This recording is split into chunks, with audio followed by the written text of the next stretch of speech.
خداوند یسوع المسیح ہمارے منجی یشوع مشیح کے عظیم جلیل اور قدوس نام میں آپ سبوں کی سلامتی ہو۔ نبیوں کی کہانی بائبل اسٹڈی پروگرام کے ساتھ ہارون خان آپ کی خدمت میں حاضر ہے، اور ہم خداوند کے زندہ پاک کلام میں سے، بائبل مقدس میں سے جرمیہ نبی کی کتاب کو سیکھ رہے ہیں۔ جی ہاں، اس زمانے کے حالات، واقعات جو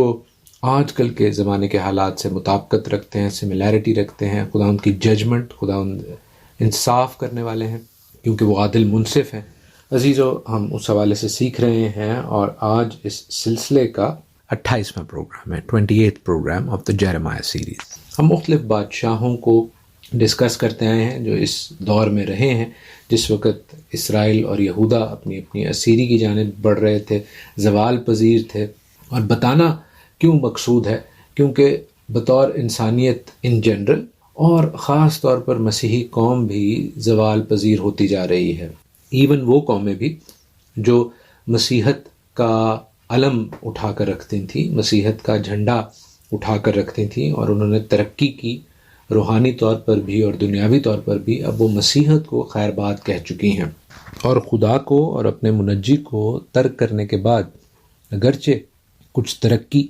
دنیاوی طور پر ہمیں ان لوگوں میں نظر آئے بھی، تاہم وہ سوسائٹیز، وہ معاشرے انٹرنلی ایکسپلوڈ ہو رہے ہیں۔ وجہ کیا ہے؟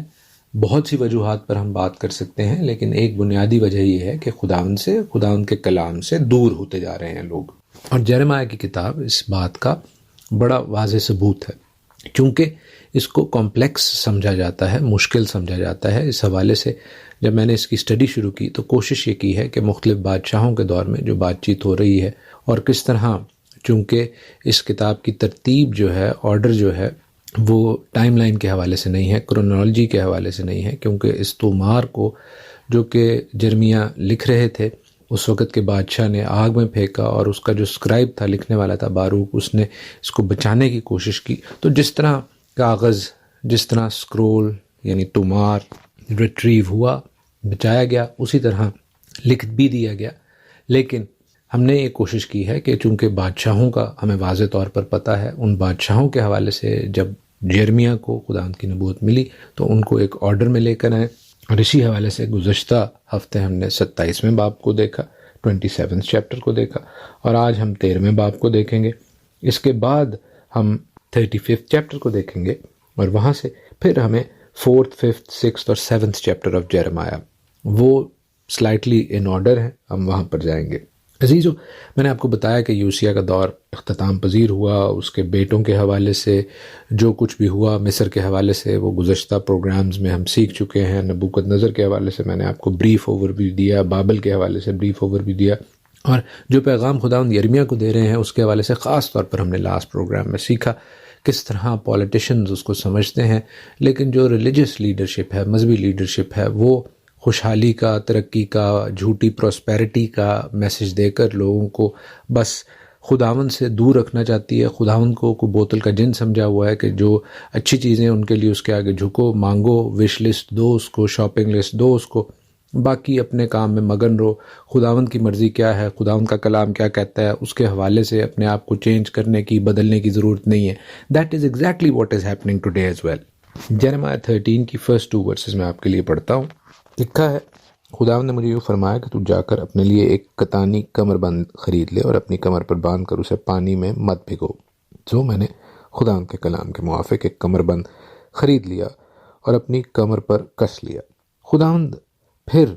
یرمیہ سے کہتے ہیں کہ اس کمر بند کو جو تو نے خریدا ہے اور جو تیری کمر پر ہے، لے کر اٹھ اور فرات کو جا اور وہاں چٹان کے ایک شگاف میں اسے چھپا دے۔ یرمیہ ویسے ہی کرتے ہیں جیسے خداوند نے فرماتے ہیں، اور 6th ورس سے آگے لکھا ہے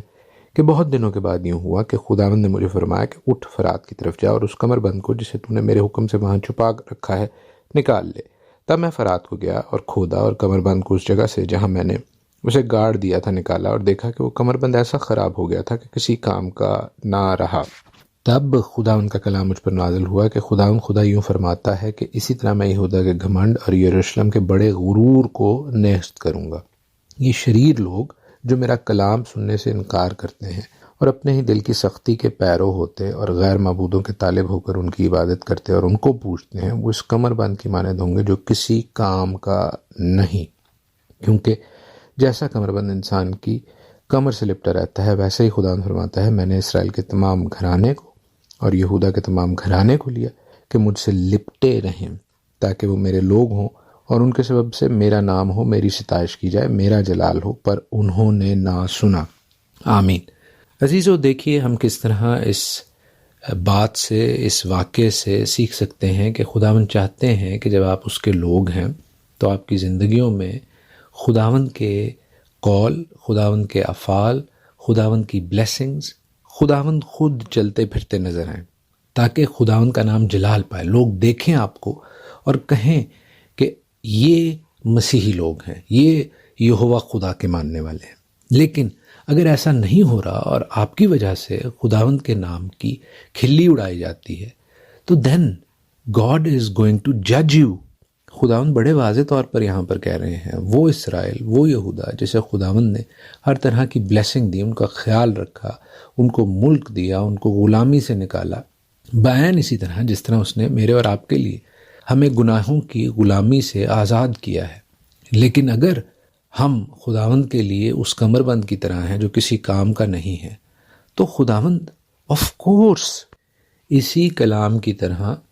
ججمنٹ کرنے کو تیار ہے۔ پرائیڈ، غرور، جو چاہے ہمیں قوموں کی، گروہوں کی، کلیسیاؤں کی، خاندانوں کی، پرسنل انڈیویجولز کی، ذاتی انسانوں کی زندگی میں نظر آئے، خداوند اس کو چیلنج کرتے ہیں۔ خداوند کو پرائیڈ، غرور پسند نہیں ہے۔ اور دوسری اہم بات جو مختصراً میں آپ کے ساتھ یہاں پر کرنا چاہتا ہوں کہ وہ جیسے شوہر اور بیوی ایک دوسرے کے ساتھ کلیو کرتے ہیں، جڑ کر رہتے ہیں، اسی طرح یہاں پر بھی وہ کہہ رہے ہیں کہ میری قوم، میرے لوگ مجھ سے جڑ کر رہیں۔ That is his expectation. وہ کوئی نیم گرمی نہیں چاہتے، بلکہ وہ سرگرم اپنی قوم کو، اپنے لوگوں کو دیکھنا چاہتے ہیں۔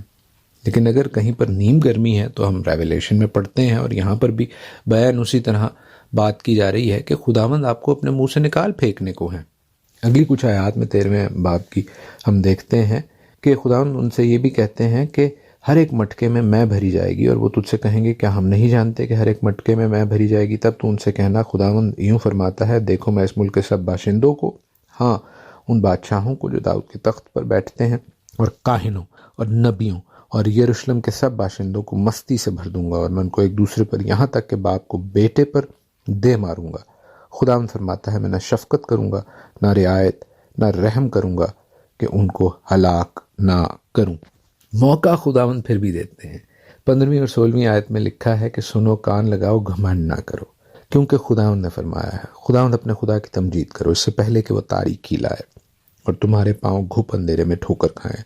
اور جب تم روشنی کا انتظار کرو تو وہ اسے موت کے سائے سے بدل ڈالے اور اسے سخت تاریکی بنا دے۔ لیکن اگر تم نہ سنو گے تو میری جان تمہارے غرور کے سبب سے خلوت خانوں میں غم کھایا کرے گی۔ ہاں، میری آنکھیں پھوٹ پھوٹ کر روئیں گی اور آنسو بہائیں گی، کیونکہ خداوند کا گلہ اسیری میں چلا گیا۔ عزیزو،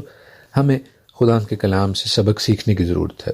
صرف اس کو زبانی آمین کہہ دینے سے نہیں، بلکہ دل سے سمجھنے کی اور اس پر عمل پیرا ہونے کی ضرورت ہے۔ امثال اس کے 6 باب میں، پروورب 6 میں وہ لکھی ہیں 6 چیزیں، بلکہ 7 جن سے خداوند خدا کو کراہیت ہے۔ اونچی آنکھیں، ہاٹی آئیز، وہ جو پراؤڈ ہوتی ہیں۔ اور بھی چیزیں لکھی ہیں، لیکن یہاں پر ہمیں نظر آ رہا ہے کہ کس طرح یروشلم اگرچہ زوال پذیر ہے تو بھی وہ خداوند کی طرف رجوع نہیں لا رہے۔ یوسیہ کے زمانے میں بھی خداوند نے انہیں موقع دیا، اور ہم دیکھتے ہیں کہ یوسیہ خداوند کے حضور اپنے کپڑے چاک کرتا ہے، پوری قوم کے ساتھ خداوند کے حضور عاجز ہوتا ہے، روزہ رکھتا ہے، عید فصح منائی جاتی ہے، خداوند کی توریت پڑھ کر سنائی جاتی ہے، اس کے حوالے سے لوگ عہد و پیمان کرتے ہیں کہ ہم خداوند کی بات مانیں گے، اور ہم دیکھتے ہیں کہ خداوند اپنے قہر کو ٹالتے ہیں، جیسے یہاں پر بھی موقع دیا جا رہا ہے اور آج بھی موقع دیا جا رہا ہے۔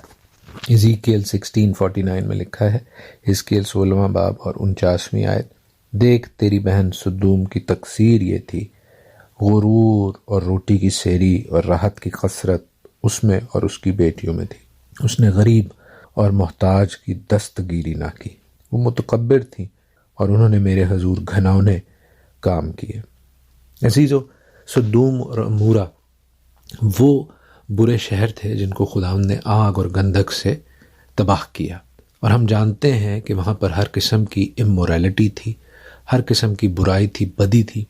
لیکن بات کہاں سے شروع ہوئی؟ متکبر ہونے سے، پراؤڈنس۔ ہمیں خداوند کے حضور عاجز ہونے کی ضرورت ہے، زبانی کلامی نہیں، دل سے۔ اسی لیے مجھے امثال کے 16ویں باب کی یہ آیات رہ رہ کر یاد آ رہی ہیں۔ پروورب 16 میں لکھا ہے کہ ہلاکت سے پہلے تکبر اور زوال سے پہلے خود بینی ہے۔ مسکینوں کے ساتھ فراتن بننا متکبروں کے ساتھ لوٹ کا مال تقسیم کرنے سے بہتر ہے۔ جو کلام پر توجہ کرتا ہے بھلائی دیکھے گا، اور جس کا توکل خداوند پر ہے مبارک ہے۔ آمین۔ یرمیہ کے 35ویں باب میں ہم آتے ہیں، جرمیہ 35۔ کیونکہ یہ جو آیات میں نے آپ کے لیے بھی پرووربز میں سے پڑھی ہیں، یہ بڑی سوبرنگ ہے اور ساتھ ہی ساتھ سیلف ایکسپلینٹری بھی ہے۔ جرمیہ 35 میں خداوند کا کلام یوں لکھا ہے کہ وہ کلام جو شاہ یہودا یہویقیم بن یوسیہ کے ایام میں خداوند کی طرف سے یرمیہ پر نازل ہوا کہ تو رقابیوں کے گھر جا اور ان سے کلام کر اور ان کو خداوند کے گھر کی ایک کوٹری میں لا کر میں پلا۔ تب میں نے یازنیہ بن یرمیہ بن حبسنیہ اور اس کے بھائیوں اور اس کے سب بیٹوں اور رقابیوں کے تمام گھرانے کو ساتھ لیا، اور میں ان کو خداوند کے گھر میں بنی حنان بن یہدلیہ مرد خدا کی کوٹری میں لایا، جو عمرہ کی کوٹری کے نزدیک معاصیہ بن سلوم درمان کی کوٹری کے اوپر تھی۔ اور میں نے میس لبریز پیالے اور جام رقابیوں کے گھر کے بیٹوں کے آگے رکھے اور ان سے کہا میں پیو،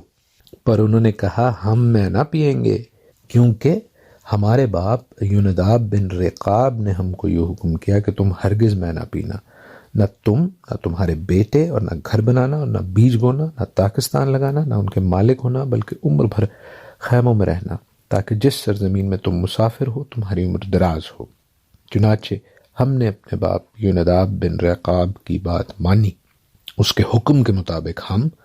اور ہماری بیویاں اور ہمارے بیٹے بیٹیاں کبھی میں نہیں پیتے۔ جب خداوند یہ سین دکھاتے ہیں، بتاتے ہیں، تب آگے لکھا ہے جرمیہ 35 ہی میں کہ تب خداوند کا کلام یرمیہ پر نازل ہوا کہ رب الافواج اسرائیل کا خدا یوں فرماتا ہے کہ جا اور یہودا کے تمام آدمیوں اور یروشلم کے باشندوں سے یوں کہہ، کیا تم تربیت پذیر نہ ہوگے کہ میری باتیں سنو؟ خداوند فرماتا ہے جو باتیں یوناداب بن رقاب نے اپنے بیٹوں کو فرمائی کہ میں نہ پیوں، وہ بجا لائے، اور آج تک میں نہیں پیتے، بلکہ انہوں نے اپنے باپ کے حکم کو مانا۔ لیکن میں نے تم سے کلام کیا اور بر وقت تم کو فرمایا، اور تم نے میری نہ سنی، اور میں نے اپنے تمام خدمت گزار نبیوں کو تمہارے پاس بھیجا اور ان کو بر وقت یہ کہتے ہوئے بھیجا کہ تم میں سے ہر ایک اپنی بری راہ سے باز آئے، اپنے اعمال کو درست کرو، غیر معبودوں کی پیروی اور عبادت نہ کرو، اور جو ملک میں نے تم کو اور تمہارے باپ دادا کو دیا ہے تم اس میں بسو گے، لیکن تم نے کان نہ لگایا، نہ میری سنی۔ اس سبب سے کہ یوناداب بن رقاب کے بیٹے اپنے باپ کے حکم کو جو اس نے ان کو دیا تھا بجا لائے، پر ان لوگوں نے میری نہ سنی۔ خداوند رب الافواج اسرائیل کا خدا یوں فرماتا ہے، دیکھ میں یہودا پر اور یروشلم کے تمام باشندوں پر وہ سب مصیبت جس کا میں نے ان کے خلاف اعلان کیا ہے لاؤں گا، کیونکہ میں نے ان سے کلام کیا پر وہ شنوا نہ ہوئے، اور میں نے ان کو بلایا پر انہوں نے جواب نہ دیا۔ عزیزو، دیکھیے کس طرح ہم خداوند کے پاک کلام میں خداوند سے اس واقعے کی معرفت سیکھتے ہیں کہ خداوند کہتے ہیں کہ دنیا میں اس وقت بھی اور آج بھی ایسے گروہ موجود ہیں جو گرچہ ہم سمجھیں کہ مسیحت میں بھی کچھ ایسے گروہ ہیں اور مسیحت سے باہر بھی کچھ ایسے گروہ ہیں جو شاید ہمیں اچھے نہ لگتے ہوں، جو شاید ہمیں ستاتے بھی ہوں، لیکن دیکھیے وہ اپنے لیڈرز کی، اپنے پیشواؤں کی بات کیسے ڈسپلن سے، نظم و ضبط سے اور تاکید سے مانتے ہیں۔ اور خداوند کہتے ہیں انہی سے کچھ سیکھ لو کہ وہ اپنے دنیاوی لیڈرز کی بات کو کیسے ڈسپلن سے، نظم و ضبط سے، تاکید سے، سختی سے مانتے ہیں، شراب سے، میں سے دور رہتے ہیں، پر تم میری بات کو ٹال دیتے ہو۔ میں جو خداوندوں کا خداوند ہوں، رب الافواج ہوں، میری بات کو ٹال دیتے ہو۔ عزیز و خداوند آج آپ سے، مجھ سے، ہم سب سے یہی سوال کر رہے ہیں۔ اپنے کام کاج پر، اپنے ملکوں میں ہم قانون پسند شہری، ہم obedient to the government, law abiding citizen کہلانا چاہتے ہیں، لیکن خداوند کے قوانین، خداوند کی شریعت کے حوالے سے ہم کیوں خداوند کی آواز کو نہیں سنتے، اس کے شنوا نہیں ہوتے، اس کے تربیت پذیر نہیں ہوتے؟ موقع ہے عزیزو کہ ہم خداوند کی آواز کو سن لیں، کیونکہ اگر ایسا نہ ہوا تو آپ جانتے ہیں کہ یہودا بابل کی اسیری میں چلا گیا، اور اسیری ایک قوم کے لیے بہت زیادہ نقصان دہ ہوتی ہے۔ اور ہم آس پاس آگے پیچھے دیکھیں تو ہمیں مختلف جگہوں پر مسیحی قوم زوال پذیر نظر آتی ہے، اسیری میں جاتی ہوئی دکھائی دیتی ہے۔ موقع ہے کہ ہم انڈیویجولی یعنی ذاتی حیثیت میں بھی، خاندان کی، کلیسیا کی حیثیت میں، اور ایک قوم کی حیثیت میں خداوند کی آواز کے شنوا ہوں۔ But it has to start somewhere. خداوند آپ کو آج کے پروگرام سے، اپنے پاک کلام سے بہت برکت بخشیں، آمین۔